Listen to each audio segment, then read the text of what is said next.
Bonsoir Balandi, nyonso Desho Denar TV. Merci Naba O nyonso bazolanda Desho Denar TV. Ceux qui ont talinga le lomba la liboso, n'hésitez pas s'abonner sur notre chaîne Desho Denar TV. Otalaka ba réalité zo le kanamokili. Toye na sujet moko eko pesa yo passe. Kasi sujet oyo na koluka to développer on a 15 minutes aussi d'ici. Quel est maintenant le problème? Maman na biso abengi na Desho Denar TV.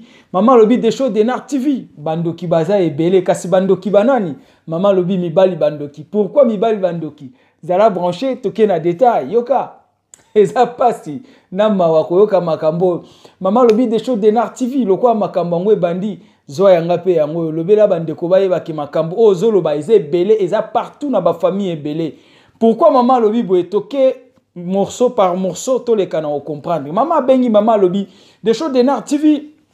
Biso na famille na biso problème eza boye. Papa na biso oyo tozobeta lisolo na ye azalaki garçon tanga bandaye ko vivre ndenge ba garçon ba vivra na jeunesse. Abotaki mwana moko ya mwasi. Abotaki mwana wana na se aluyenga jeunesse ka ndenge za ka mobali ache mwasi zemi pa mwana koli mwana ke pa papa na ye. Ba vivraka. Papa oyo avivraka na mwana na ye ensemble. Nzoka ndenge ba vivraka na mwana na ye wana papa oyo akoma yiko bima na mwana ya mwasi. Scandale toujours. Scandale yaya. Papa oyo bima na mwana ya mwasi. Ba vivraka papa oyo bima na mwana ya mwasi mais tango bando vivre na mwana ya mwasi mwana zaki no na maboko ya mama na ye quelque part. À un moment donné papa oyo ayaki ko bala sko mwasi na ye ya bien, aye ko bala mwasi ya vie. Bazo vivre na mwasi wana oyo ya balaki. Nde bande ko vivre na mwasi na oyo ya balaki à côté à vivre à peine mwana ya mwasi. Ça dit mwana wana botaka ye tango bande ko kola ndenge na lobi na ba vika ya loyenga ba jeune garçon a chaka fille moko zem ba boti mwana mwasi mwana wana anda kola pa mama na ye mikolo ekei mwana kolaki papa wana ye moko ko mikobima na mwana ya mwasi. Chose grave ba makambo eza ebele. Na mona ki on dirait que kozala ba mamoka mike nzoka eza ebele eza na ba famille ebele ba problème oyo. Maman lobi Desho Denar TV zoa makambo ozolo ba eza ebele zoa oyo expliquer pe batu ba yoka. Voilà nous on est là. Rien que la vérité. Voilà notre ambition sur Desho Denar TV. Toke na sujet. Papa vivra papa bali mwasi abandi ko vivre na mwasi na oya balaki. Tanga bandi ko vivre na mwasi oya balaki papa sombaki lupango azaki na lupango na emoko oya bandai ko vivre tango bali mwasi ache mwasi na ndako baboti na mwana wana oya cha baboti na mwasi na oya chaki na ndako bana 5 plus mwana oya botaka libanda oya vivre na wana basali 6 na kati ya famille moko mais mwana o bando vivre na ye abandai ko vivre libanda azali na maboko ya mama na ye kuna esika ye akolaka. Papa onde mwana ando vivre kuna pa mama na eska akolaka papa oya boti mwana na ye moko bana mibale abotsa mwana na ye bana mibale na mama kuna kote mwana vivre mama pa yebaka mobali te mais mobali toujours papa na ye moko oya yaka kotala mwana na ndako ba problème eza vraiment grave yango mona ba papa msusu na fungoleli yo parenthèse moko rapidement pour comprendre yango mona ba papa msusu to mona na ba famille mingi ba che mwana zemi mais papa azo silikate. Ozomona papa azanet azawana te, c'est-à-dire il y a des certaines choses pour tous les cas à comprendre singeli to landa ba émission boy. Po biloko bo ko mona pa la bino pe salama o yebi makamto loba. Biloko bo ko mona pe ko salama quelque part yo ko comprendre ngo rapidement po so yoka ba jara ba masolo moko bo similaire. Papa botsa mwana ebana mibale na libanda. Mwasi oya balaki na ndako. Ayebaki mwana na ye wana za mwana papa oyo. Mwasi o bazaki ne na kati ya lupango ndenge ba vivre ayeba ke papa bota libanda mwana wana pa yaka kotala bango na ndako mais ayeba rateke ndenge mwana wana yaka kotala bango na bana oya yaka na bango na maboko ya ndo yeba teke za bana ya mobali na ye wana o baza na ye ayeba yiteke bana wana baza bana ya papa na ye moko ndenge yaka kotala papa ni na lupango wana nzoka bana po yaka na bango ba benga papa wana koko aza koko te maza pe papa na bango grave toza wana. Papa yebo expliquer moi si na etango ba balanaki ba vanda risika mona moi si na oya balaki alobi boy il faut na zwa mwana nga ya mwasi o moni ya ka kotala biso na il faut na zwa eto ya kovanda na esika moko tant que za mwana nga mwasi na moni ke fonga mona za na ensemble to vivre esika moko po ndenge aza na bana ndenge wana c'est pas bien à vivre ailleurs na bana zo telenga na bana ona ba papa na bango bazo mona na te alors na sepeli na boko la mwana nga moi sina kolisa bakoko na nga moko non bakoko na été bana na ye moko mais moi si azaki ne na ndako ayebaki na eloko te na minute wana moi si ndako baboti ne bana 5 plus ye mwana na ye wana esali 6 moi ça kondima na ndako abi oui aza mwana na yo aza mwana nga zoya ya kovanda na biso c'est normal to vanda na ye to bokola bakoko lokola ba papa na bango ba omona na te mwana ye kovanda na ndako mikolezoleka moi si ndako akomi ko comprendre que non il y a un ça ne va pas par rapport ya papa o na mwana ne ya mwasi tina suka nango mama na ndako ye ko comprendre que papa oyo abimaka na mwana na ye moko abota libala le panzani mama oyo abomi libala na bana 5 abomi libala mwasi oyo akei papa oyo atikali na mwana na ye moko na kati ya ndako ba obima porte oyo moko bazolala ndako moko bazobima porte moko parce que mama mwasi oyo abalaka abengani ye parce que mama comprendre gabima na mwana ne moko ya mwasi libala ekufi mwasi akei papa atikali na mwana na ye ya mwasi na bana mibale abotisa ye bakomi ko vivre na ndako oyo moko bango mibale. Maintenant problème oyo ebimaki ndenge nini to problème oyo ebimi ndenge nini yo kasi côté to ke négocier scandale ya makambo nyonso esalamaka na nkuku ya suka na poisa makambo nyonso ya nkuku suka na poisa joli Tony na Bella landa oyo kalisolo ndenge ezokende bien po bofungola mayele mama avandi bazo vivre na papa na ye na ndako c'est-à-dire mwana avandi ba vivre na papa ne na ndako maintenant ba wela kinini papa oyo ndenga lakaka mwana ne ya mwasi ndenga flataka mwana ne ya mwasi po linga ye na bolingo eka koma kobima na mwana ne ya mwasi ayebisaka mwana na ye boye lupangu oyo naza nango na kopesa yo yango côté papa ko isaka mwana ne ya mwasi yango wana alobi non ndengo oza wana vraiment yo kozala mwasi nanga nga naza papa na yo mais to ko continuer na yo bolingo lokola mwasi na mobali lupangu oyo na somba nazo tia yango na kombo na yo ça veut dire nazo kabelo lupangu nazo peso buku a lupangu na fungoleli yo parenthèse moko rapidement pour comprendre eza likambo kokamwa po mwana mwasi oyo abima na papa na ye ça veut dire azalaki déjà majeur parce que tant azo ba proposition wana nyonso bazo proposer lupangu soko ndiminga papa na oto koma mwasi na mobali na proposer yo lupangu na kopesa lupangu oyo na kocha buku a lupangu oyo na kombo na yo na ko remettre yo buku a lupangu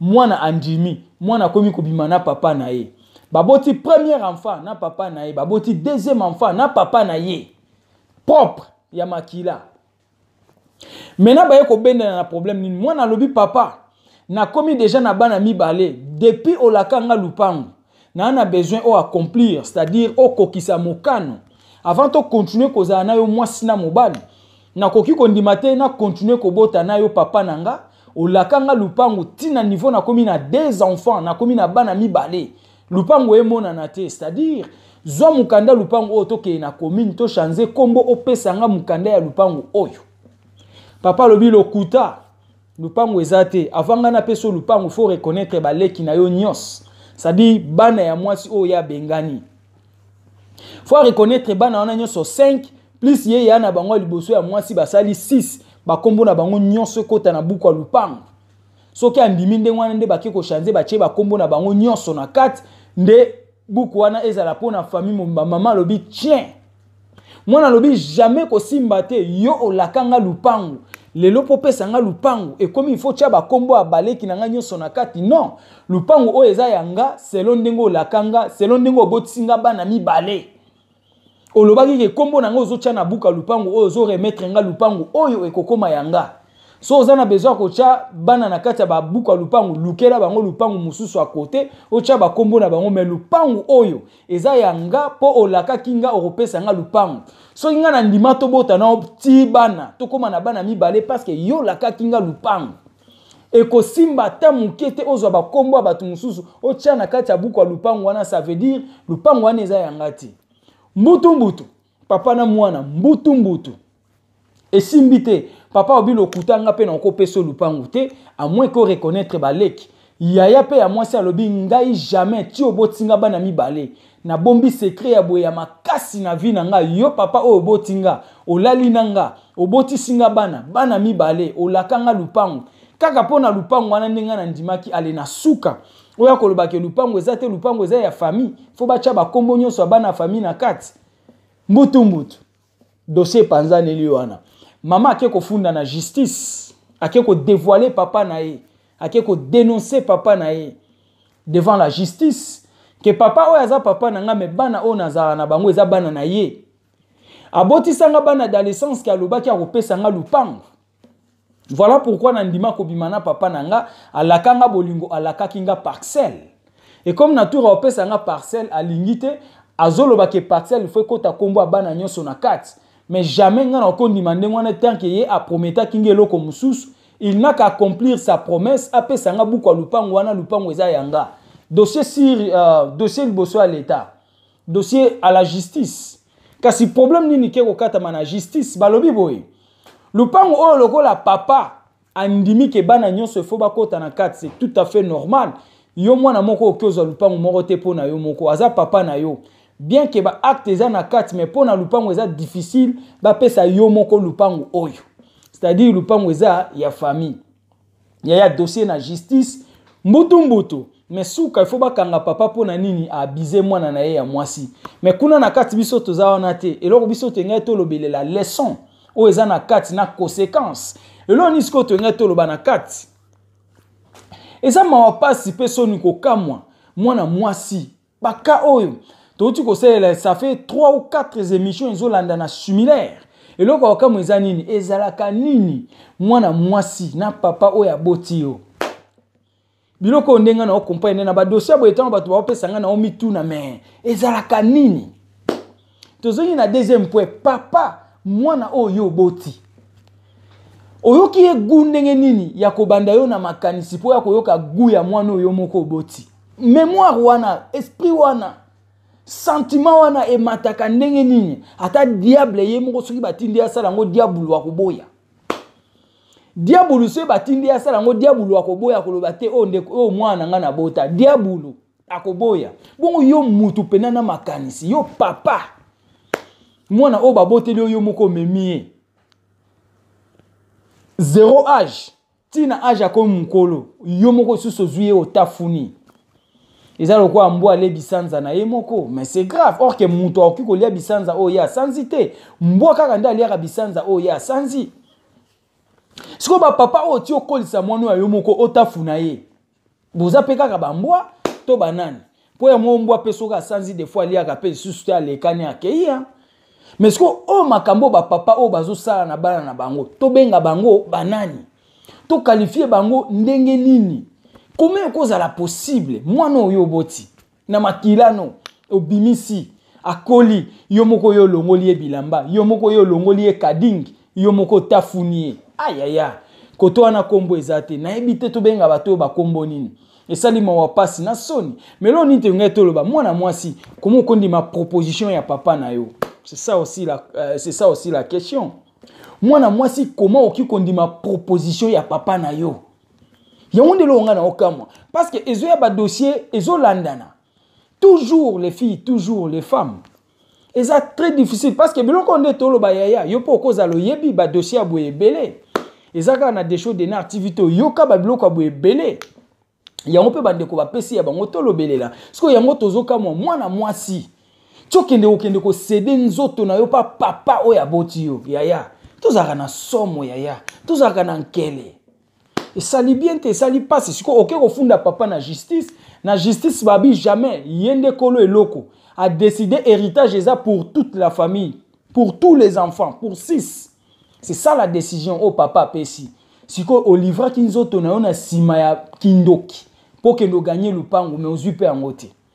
Ok, robotana papa botio, quel niveau, quel degré à bassesse, quel degré à abomination, quel degré à idiotie, quel degré à kindokeri aya. Et ça lui vient te yoka. Ce que vous avez un dossier à bien à malam, yo pe benga numéro des choses d'Enar TV en wana, pe sabiso masolo à bien, pe sa ba vidéo photo comme bref to le béana des choses d'Enar TV. N'oubliez pas aimer votre émission, partagez surtout, partagez émission et go ça la bien. Et ça là qui a bien humble serviteur. L'homme de bonne foi, Zala branché, émission Moussou César Koya. Ciao.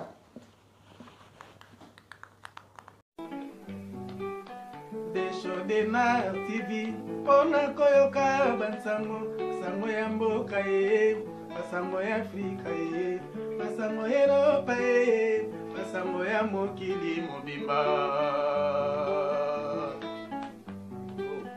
Deshodena TV mpona koyoka basango ya mboka ye basango ya Afrika ye basango ya Europa ye basango ya mokili mobimba